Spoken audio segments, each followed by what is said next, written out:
தெரியாமல் கூட வருகின்ற டிசம்பர் 17ஆம் தேதியை மட்டும் முருக பக்தர்கள் சிவபக்தர்கள் தவற விட்டுறாதீர்கள். இந்நாளில் இந்த ஆண்டின் கடைசி மார்கழி மாதம் பிரதோஷம் வருகிறது.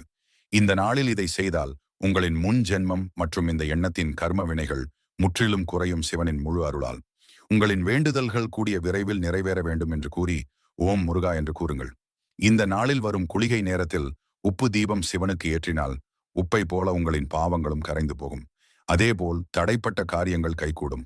ஒரு அகல் விளக்கில் கல் உப்பை போட்டுக்கொண்டு அதன் மேல் இன்னொரு அகல் விளக்கு வைத்து விளக்கு ஏற்ற வேண்டும். இப்படி 5 பிரதோஷம் செய்தால் அது 12 பிரதோஷத்திற்கு சமம். வாழ்வில் தீராத கண்திஷ்டி, குடும்ப பிரச்சனைகள், கணவன் மனைவி சண்டை, வழக்கு பிரச்சனை, ஜாதகம் பார்க்க வேண்டும், உங்கள் வாழ்வில் நடப்பது அடுத்து நடக்க இருப்பது என்று அனைத்தையும் துல்லியமாக வெறும் 24 மணி நேரத்தில் கைரேகை முகம் பார்த்து கண்டு அறிந்து தீர்வு கூறுவார்கள். உலக புகழ்பெற்ற கேரள தாந்திர பவன் நம்பூதிரி அவர்கள். வராகி அம்மன் ஜோதிட நிலையத்தை தொடர்பு கொண்டு பயன்பட்டுக் கொள்ளுங்கள். இவர்கள் தலைமுறையாக இந்த சேவையை செய்து வருகிறார்கள்.